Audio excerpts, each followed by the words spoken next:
Envase Technologies creates a suite of solutions that makes it easier to run your trucking business. For drivers and carriers, our solutions put control back in your hands with a TMS, capacity and storage marketplace, and rate management system. Optimize your operations with less administrative headaches and increase the value of your time spent on and off the clock. Envase Technologies, driving progress, delivering innovation. For more information, visit envasetechnologies.com. That's ENVASE Technologies.com. Hey, supply chainers, wherever you are in the world, this is Sarah Barnes-Humphrey with you today. Are you ready? Let's talk supply chain.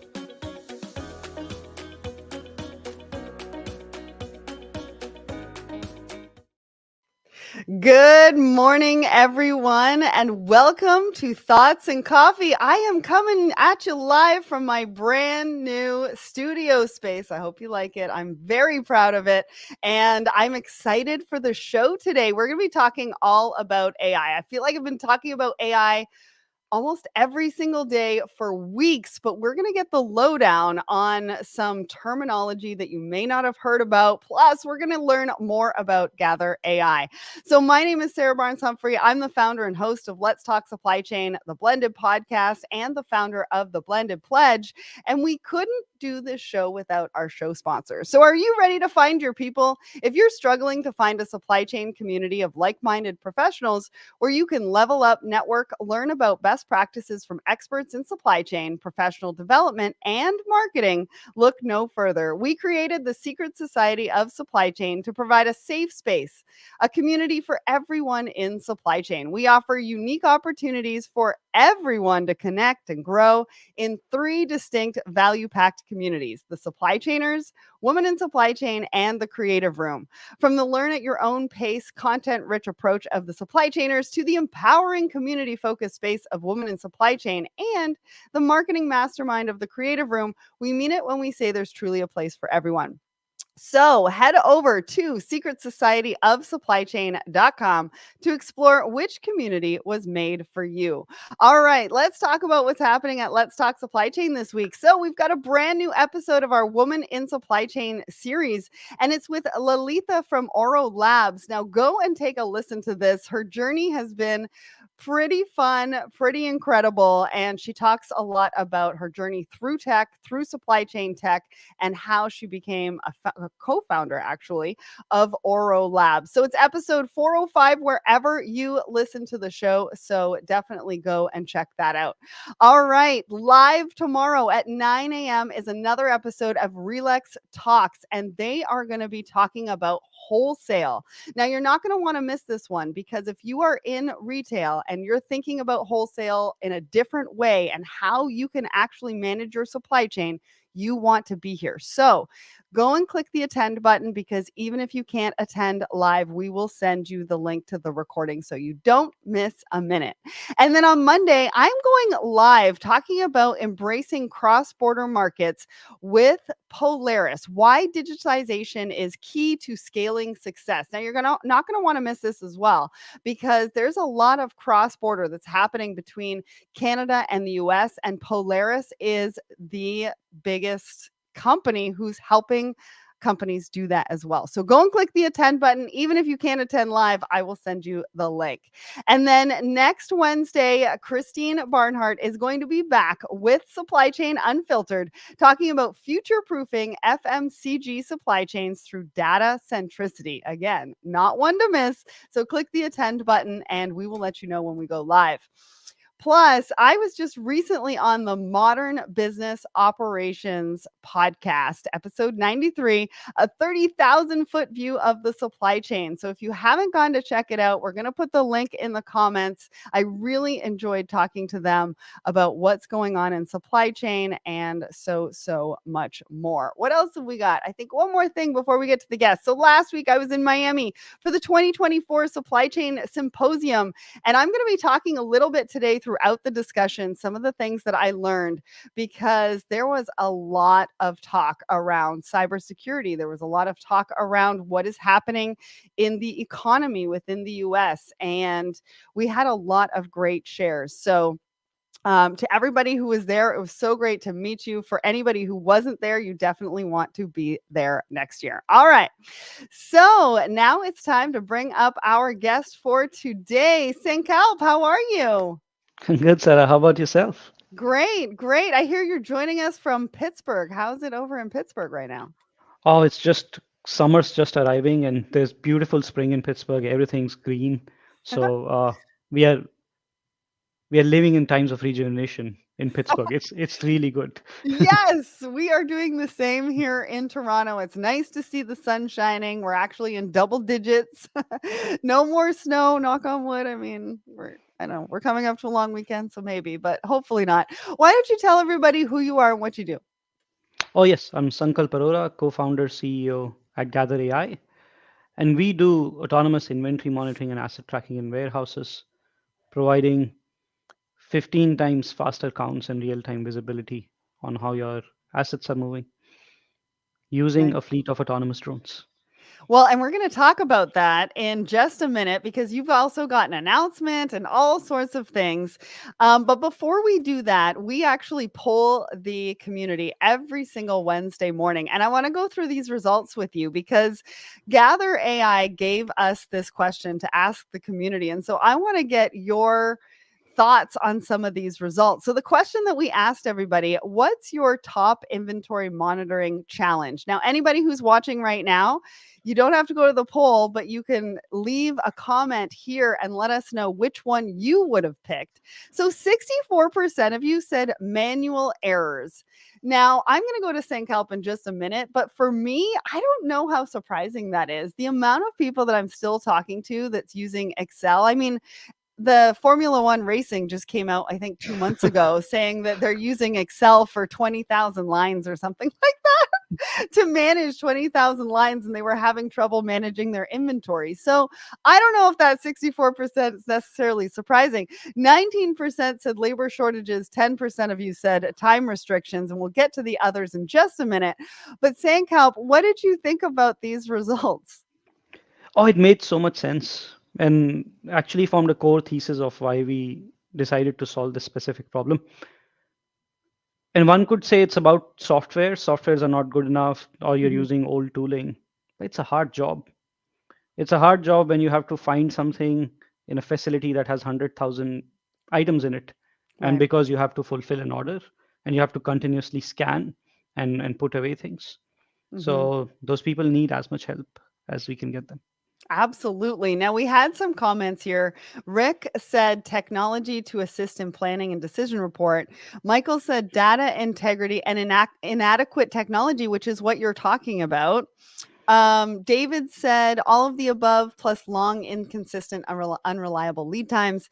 And Charles says sales unrealistic forecasting. What do you think of those? Because we didn't add, I mean, we've only got spots for three answers. I think a lot of it in supply chain has to do with, do you have true visibility on what your demand's going to be, what your supply is going to be, and what you Hmm. have in house? Yeah. And one would think that all of those things in this modern era of digitization would be digitized and you can just search all of those things. Hmm. That turns out that's not true because it's a hard physical process where people are going around on notepads or barcode scanners and figuring out where things are. Yeah, well, and also, I always talk about collaboration, and we kept the sign, everybody in the new studio. Just to remind everybody, collaboration is the future of business, and this just goes to show, that people are experiencing different challenges when it comes to inventory, but they're also thinking about the other internal departments and the internal teams and how that flows in and how that also needs to be rectified at the same time. We Right. can't necessarily just look at one. We've got to look holistically at the whole and what technology are we using to be able to make sure everybody is passing around the right data. Yeah, I think more than it's right data, and also given how streamlined modern business is Mhm. and the pressure of streamlining and small margins, a little impact in a specific function of the business actually percolates through. Mm, It's not, for example, if your demand forecasting is wrong, then most likely your inventory levels are wrong right. for it. And if your lead time prediction is wrong, then most likely you aren't not meeting your demand. But Mm. all of it is tied in where in this long chain, which we call supply chain. Any one part drops, you start feeling the effect across the board. I see what you did there, Sankalp. I see what you did there. I love it. All right. So, at this point of the show, we usually ask our guests to give us a little bit of a market update. So, we want to get a sense of, what are you hearing from the market? What are customers asking you about? What are they concerned about? What's keeping them up at night? Because this really gives us an opportunity to also know that we're not alone in our thoughts and how we're thinking about things. So, talk to us about what it is that you're hearing. There are two things that keep coming up given my domain of digitizing facilities, Yep. of providing real time visibility. One is this move away from China in terms of supply chain and moving a lot of supply chain moving towards Mexico, Mm-hmm. and companies trying to stay on top of that move because it's a big move for a lot of organizations. And the tool now they have, which in the past they didn't have, is digitization. So there Mm-hmm. is a heavy emphasis on that and how to use it. Uh, the second thing that keeps coming up as a result of global turmoil is to how to get over the unpredictability in supply chain Mm, and unpredictability within the four walls or just outside of their four walls, so that there is as much visibility as possible within the operations. I think this coupled with what happened in Q4, where most of the people predicted that it is going to be a slow quarter, but mhm, it turns out it wasn't. Actually, people did quite decent volumes. Uh, so there is not just unpredictability there, but also in demand forecasting, the need for control there and the need for real time data has only increased. It just keeps coming up in every conversation that we hmm. have. Interesting. One of the things, so actually Mexico came up when I was in at the supply chain symposium last week. And one of the things that they did say was that we have to be a little bit careful, just because the sheer number of people. There are a lot more people in China than there are in Mexico. And so if everybody moves to Mexico, we're going to have a workforce problem. So just to be a little bit mindful of that. But you're right. Everybody is looking at, where do I spend my supply chain risk dollars? I was talking to somebody about that yesterday. Where do we spend those risk dollars? And I mean, think about it. The supply chain is long, right? You've got sourcing all Mhm. the way to last mile. There is a ton of risk from start to finish. And so what are we going to do about that? And where are we going to focus? And how are we going to reshape our supply chains to work for us, to work for our company, to work for our brand? And what are we going to prioritize? Right? What are we going to prioritize when it comes to technology? One of the really cool things that also came out of last week was, somebody said, we were talking about cyber security. And somebody said, you can't expect all leaders to know everything about everything. And they're feeling the pressure. Supply chain leaders are feeling the pressure. I need to know everything about everything. And we've got to kind of scale that back and understand that technology is moving sort of at the speed of light, right? Yeah. It's changing all over the place. And that's happening with cybersecurity, the technology, all of that. And so we have to really be realistic on what we are expecting from our supply chain leaders and how much they know, right? It's fascinating you bring up because I was at a conference last week where supply chain leaders from Congra Foods, from PepsiCo, and such companies were there. Uh, and there was this real feeling of burnout that technology is Mm, feeling moving so fast. yeah. And it was actually very simple, the solution to it that they presented, which simple in hindsight, but it's just focus on a business problem and solve it. Yeah. Don't worry about what technology can do for me. Mhm. And don't, I think the biggest thing to not do is have FOMO. Mhm. We're going We'll to talk just about that, aren't we? All right, that's a good segue, Sankalp. All right, let's get into our first article. So, the first article talks about AI washing. Now, we've heard about greenwashing. Now, we've got AI washing. Now, this is the first time I've heard about it. And so, when I saw it, I was like, we need to talk about this on Thoughts and Coffee. And who better to do that with than Sankalp from Gather AI? So, talk to me about this. I mean, AI washing says it creates false buzz and manipulates investors. And one of the reasons why it's happening is because 36% of S&P 500 companies in Q4 were talking about AI and implementing AI. But we have to be careful with this, because if we are going to be talking about AI, hyping it up and not having a product to back it up, the SEC is going to come after you, because there was a couple financial companies in the financial sector that got fined 175,000 to 225,000 as well. So talk to me about this, Sankalp. I mean, you're a company, you're Gather AI, so you've got AI technology, and we're just going to talk about some fundraising that you did in the next article. And so I'm sure you've come up against this. What do people need to know about this? oh, I think I'll continue with my talk track of FOMO because I think that's very true here. Mhm. It's as much as FOMO, so is uh, so are stock market gains in some Mhm. ways. Okay. And if S&P 500 is talking about it, they're talking about it because we are in this middle of discovering this magic thing that we have found as humanity, which is we've always dreamt of having an efficient AI assistant. We've Hmm. always dreamt of having AI being able to take away menial tasks from it.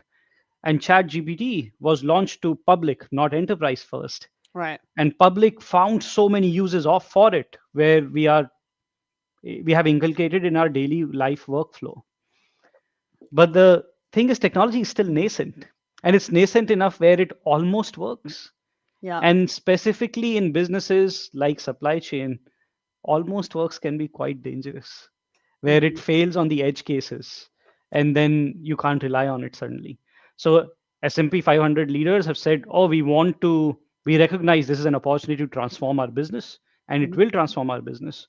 But what they can't quite say openly is they're still figuring out how. Yeah.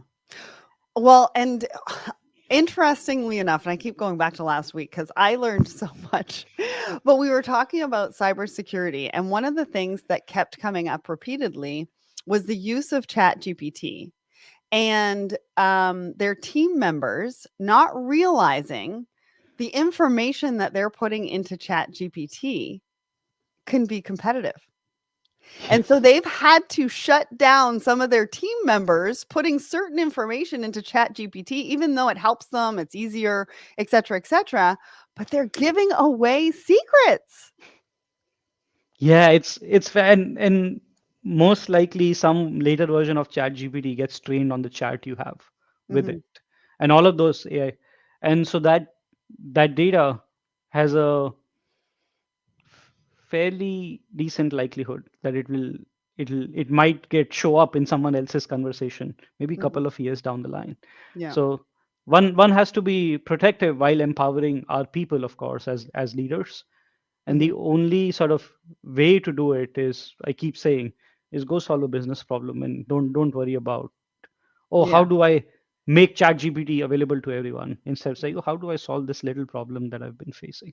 right. There's another thing I want to say about AI is that AI is not new. Uh, Mhm. generative AI is new, Right. but AI in itself has been around since, I think, the public sort of event that brought AI to the fore is when Deep Blue beat the chess master, Mhm, and that's decades ago. mhm, So, as much as generative AI is new, use of AI in supply chain is actually quite pervasive and mhm. more than we imagine. It's just a new marketing buzzword It's that true. which is called AI washing. That's why people are calling it AI washing, because it's been around for a while now. Yeah, yeah, yeah. That's such a good point. I'm glad that you bring it up. Going back to my point about the chat GPT for leaders, your team members aren't doing it out of malice. Most of them just don't know that they're doing it. And so you just need to have a conversation with your teams. All right. Let's talk a little bit about something that just happened for Gather AI. So, congratulations because you Thank you. raised $17 million for growth in your business. So, now talk to me about that. Talk to me about what that's going to do for not only your business, what's it going to do for your clients and the supply chain community. And then we'll talk a little bit more about what it does. Yeah, I think for our business, our the way we have structured our business and the intent has been to keep it fairly lean. Mhm, And one of the ways we do that, and we are fortunate enough that we are now the world's only organization in the world that can do it, is use off-the-shelf hardware that is widely tested, and use our autonomy engine and machine learning engine to bring it. See, I use autonomy and machine learning and not AI, although they are sub branches of AI, mhm, into into the warehouses. So we get to be a software company and can operate as a software company. Uh, as a result of it, we don't need that much capital to scale. But no, with this capital, we can really get on top of the demand that we were getting and mhm. actually serve our customers with shorter lead times. Uh, I think that's the biggest unlock that we'll have through this capital. And our customers who have been asking for more will be able to get that in hopefully lead. I think not hopefully. I'm pretty sure this quarter we've been able to make that change in less than a quarter of lead times. Wow, that's amazing. Yeah. Amazing. So, talk to me about what it does because when I read the article, it talks about AI, it talks about drones. Um, I like the idea of drones. I mean, are people adopting it though? Because I feel like it's taken a little bit of time for people to adopt drones. But before you do that, I just want to say hi to James over on my personal LinkedIn. Thanks so much for joining us. So, Sankalp, talk to us about what exactly you do because I think what people are using right now and what we were talking about in the poll is sort of that manual Mhm. operations, which is the barcode scanning. What we're doing is taking that to the next level using AI and drones, right? Right. And I say that quite often, drones don't matter. Okay. It doesn't, they don't matter. They just fly around. You can ignore them. They'll just become a part of background in your facility. Mhm. What matters is the data we collect. Mm. And because suddenly, instead of, a barcode scan of someone doing a barcode scan that this item is in this location, and you don't have any way of traceability through it, now you can do virtual walkthroughs through your facility, scan each and every location 15 times faster than they used to. Actually, we have Wow. had customers that used to take 90 days to cycle through their inventory. Now we have them at 2.5 days of What? just cycling through their inventory. So Wow. once you get this real-time visibility, you can decrease your cost of inventory accuracy because the drones fly around, take photos, and the magic happens after the photos are taken, where your inventory data, which is we can do barcode reads, do match it with text, match it with the SKU, do case counts, do occupancy, do empty, and suddenly you have all of these insights in real time in your facility. Mm. So you can have a facility that was operating at 98.3% operating at 99.9%. You have Wow. a facility that was spending a lot of time going to false empty locations because your WMS had empties wrong, but now your directed put away is way more efficient. In the end, what it impacts is you have a facility that actually can have increased ship rates and pick rates, Mhm. which really at the end of the day matters because that's what drives revenue. Yeah, absolutely. Now you have I saw a quote in that particular article from NFI. Can you talk to us a little bit about how you've worked with them and what that's looked like? Yes, actually, with NFI, it has been a really joyous partnership where there is a lot of underlying principles and values in which our orgs align. Uh, One of the reasons for me to start this company was I saw an opportunity where people are struggling on the floor, actually on the floor, trying to do their job, but and climbing on forklifts, being in unsafe environments just to scan and look at whether that item is there or not, and doing it day in and day out. And Mhm. it's just doesn't make sense. You're doing 60 pallets or 60 items in an hour. Whereas, and if I was like, oh, we really want to solve this problem and we want to make our people superhumans. powered by robots, which is what we do. So suddenly there are people with powered with Gather AI robots are able to go from 60 pallets per hour to 900 pallets per hour. What? and 60 to 900?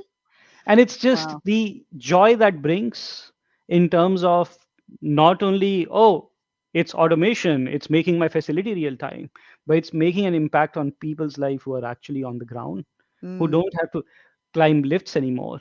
And that is where NFI and Gather AI's values really aligned in terms of empowering people. And that's why yeah. the partnership got really successful, because leadership would get really behind it. Mm, And and now that's the people aspect of it. People aspect always translates into the business. mhm, Where it translates into business is NFI is now standing out in providing inventory levels that no other 3PLs can match because they're powered by this tech. right. In providing inventory visibility that no other 3PL can match, and staying on top of misships and mispicks, because they're a thing of past now. As Mhm. a result of that, the business gets impacted. But it Yeah, starts from people, and it that has does. been the joy with NFI. Working with NFI, it started from people. Well, and I like the story and the fact that your values aligned and they value the values and the conversation started around the people. Now, our third article is about workforce because a lot of people are talking about digitalization and shipping, freight, and logistics. But what's the human side? What's the human impact? So, in this article, they talk about global trade in 2023 being worth $31 trillion. Hmm. Wow. Um, and digitalization really is an opportunity for growth and development for workforce, but it really happens with the leaders and it happens with the intentionality behind the training. Because what they're saying is that we need to not only just train them on the technology, we need to train them in critical thinking, problem solving, and adaptability. So, talk to me about this article. What did you think? What were some of the key points that sort of stood out for you? I think, and this might be a bit controversial, but I'll say it. I think article is talking about tools that are a little bit in the past, Okay. where you need a lot of training to use those tools, where you need a lot of oh, I need to sit down there and understand how to use Excel formulas to be able to use Excel. Right. I think modern tooling and modern technologies made it easy enough, if the tool is designed right, where you just need to spend a couple of hours with it, and Mhm, you can solve the problems that you want to solve as an operator, mhm, as a person on the ground. uh, the reason I say that is,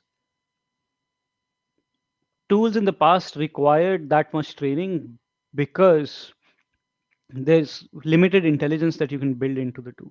mm, But with modern advents of, when I say modern, I should say uh, post Gen AI, or post computer vision enablement. mhm, Your tools can be just as intuitive as using a cell phone, right. and you can drive value from that. Because Mm, I actually quite differentiate from, oh, you need to teach people critical thinking. mhm, People who've been walking that floor every day and understand your operations in and out because they live it, mhm, don't need to know what problems need to solve. They know what problems need to be solved. They just need to be empowered with the right tooling. They can intuitively mm. solve those problems. Fair point. Fair point. And So I think something else that came up in this article too, and that I don't think will go away is continuous learning. yes. And I don't know if we necessarily do it very well because if we think about conferences, right? There's only a certain people within the team that actually get to go to conferences and things like that. And I think that's kind of where we falter in a continuous learning environment. I think all of the team would benefit from a variety of different conferences on a regular basis, which in turn will help the businesses. And one example I have was being at the Coupa conference recently, talking to their clients. Their clients were like, we went to this conference to learn from the other clients of Mm. where they are in their journey, what that's looked like, all that kind of stuff. And so I feel like when we talk about continuous learning, we have to talk about that aspect. How are you getting your team together with other people within like a Gather AI customer, right? Two Gather AI customers talking about what worked, what didn't work, where they are in where they're at in the journey, what they need to implement next from where they are now, learning from their mistakes, right? I think is really, really important. And I don't think it's something that we talk about a lot with technology. That is so true. And my experience has been that people want to learn Yeah. across the people want to learn. They're just looking for that structure and maybe a community An to learn in. opportunity, the Yeah. community, the opportunity, a place to be able to talk about those things. Well, listen, Sankalp, I told you it's the fastest 30 minutes in supply chain. We are like 5 seconds away from hitting the 30-minute mark. And so I just want to let everybody know where I'm going to be. So next week, I'm going to be in Texas at Momentum 2024 with Manhattan and Associates. And then I'm going to be at Home Delivery World on stage with Target, talking about their last mile. And then after that, again in June, I'm going to be at the TMSA Logistics Marketing and Sales Conference. So if you're going to be there, make sure to come say hi because I'd love to see you. And again, we've got lots of live shows happening this week and next week. Make sure that you click the attend button and I'll send you the link to the recording. Sankalp, your insights have been so great today. Thank you so much for joining me here on Thoughts and Coffee. Oh, such a pleasure. Thank you for having me.